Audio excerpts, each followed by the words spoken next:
How's everyone been? How's everyone's weekend? How's everyone's week going? Feel free to drop a message, drop anything. I'll reply to everybody. So I'm just gonna have a quick talk about wrestling and UFC. So let's start UFC. I think there's been a lot of talk about Tom Aspinall vacating his heavyweight championship. Because obviously he had recent eye surgery, double eye surgery recently, and they're not sure how long he's going to be out for. He might be out for like another 6 months or something. Um, and I think, like I said, this isn't coming from me. It's just what I've seen.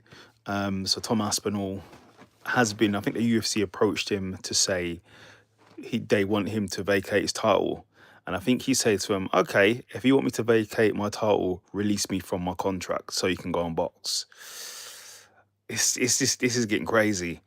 This reminds me of, tell me if I'm wrong, Francis Ngannou and the UFC. So now it's Tom Aspinall versus the UFC. Um, I'm not sure. I'm not sure what to say. It's a weird one. It's not Tom's fault. He got eye poked, and it's not his fault he's injured. But now the UFC want to take the title from him. So they could probably just interim a title. They probably shouldn't take the whole thing away from him, but I think they want to take the whole title from him to put it on probably the White House card, where you could probably do Cyril Gane versus Alex Pereira. That is an amazing fight, but they could probably look into do that or something like that. I don't think they'll give it to Jones, because I think Jones coming out saying he's got arthritis and stuff like that. The thing is, I know Jones was speaking in confidence. He tells the truth and stuff like that. But he probably shouldn't have said anything until his career's over. Like, if he knew he wasn't going to ever fight again and there's no hope of him getting on a white card, I'm like, yeah, I got arthritis. But I wouldn't have, if you're still an active fighter, because then, let's say, for instance, if he says that and he gets a fight, he could be going against Cyril Gane or Alex Pereira. They're going to probably target his hip.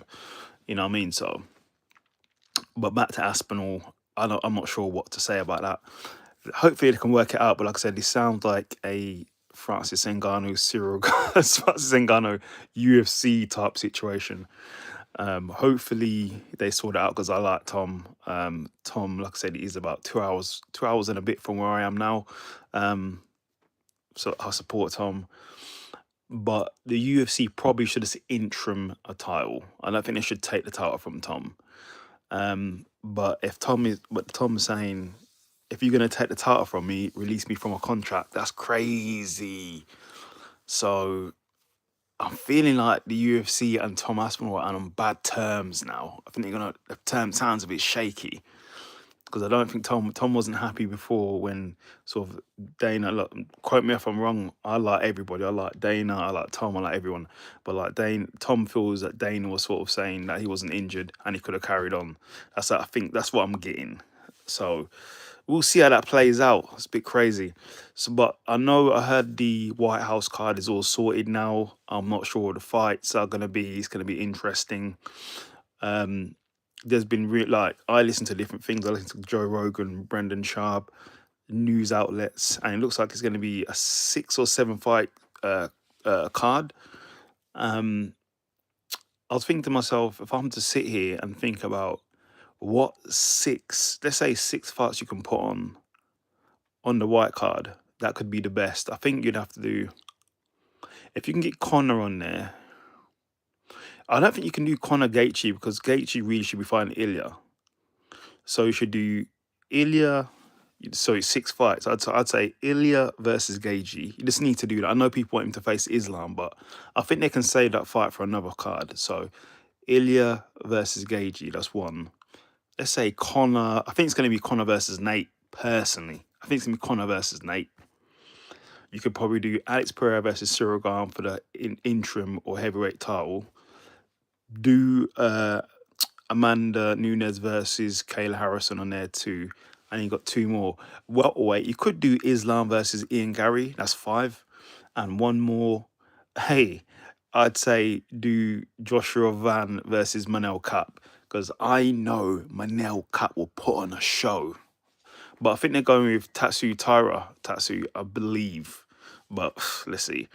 Um, if they do Tatsu Taira versus Joshua Van, that's a hard one. Tatsu, his wrestling and his submission is, and then by that time Pantoja would have been healed, so then Pantoja will probably face the winner, and then Manel Kat's going to have to fight in the third quarter probably, if or he takes another fight. So they could probably, I bet you if Moreno wins his next couple fights, they're going to do Moreno. If Manel Kat hasn't got a title shot by the time, because how can you, if Pantoja's healed, how do you not give him a title shot? Okay, so they're probably going to do Joshua Van. I'm seeing reports of Joshua Van versus Tatsu Taira. I don't know if that's real or not. Don't quote me. And then by that time that fight happens, because I've seen Pantoja in the gym already, Pantoja probably can come back. He will probably face the winner. So then Manel Kat may have to fight once more or sit out and wait. So we'll see what happens there.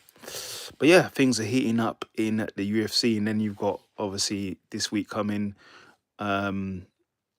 Is it Brandon Moreno versus Kavanagh, or is it Sean Strickland? I think it's Strickland versus Hernandez coming up this week. So you look out for my pre-fight. I'm going to do a pre-fight breakdown of all the fights, obviously, and then I'll do my post-fight as well and my post-fight review video. Wrestling-wise, I like where wrestling is going these days, especially in the WWE. Before in the WWE, let's say 1990, it was really just the boys, you know what I mean? Now we're in WWE, we've seen it's a lot diverse. You're seeing a lot of diverse wrestlers coming in, especially from NXT. So a lot of people from different ethnicities. Because what's happening now, WWE, I think they may have plateaued in the US, they may have plateaued. So what they're doing now, they're looking at other regions and other countries. So they're bringing in other talent from other regions and other countries, or people that can represent other regions and other countries. Like you're getting a lot of like Obafemi, that's Nigeria. So the Nigerian, he probably hopefully bring some Nigerian fans. You get obviously women wrestling, the Rhea Ripley, so that's Australia, that's targeting. So Io Sky, Japan, China, Japan, you know what I mean? So that's how I like the way WWE are doing what they're doing right now, diversing the whole thing. I like it a lot.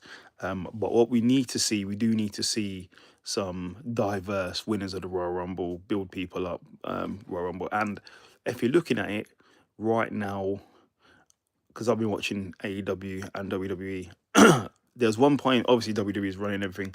Then I liked what AEW were doing. I like how innovative they are, moves, etc. Now I'm sort of gone back to WWE because I like the way they're creating a lot more stars. You got like Braun Breaker, you got Bronson Reed, you got Obafemi, you got Trick Williams, you still got Austin Theory is still there. He hadn't had a world title, so he's still there. Sami Zayn is still there to be a world champion. Ilya Dragunov, Carmelo Hayes. They brought back Matt Cardona.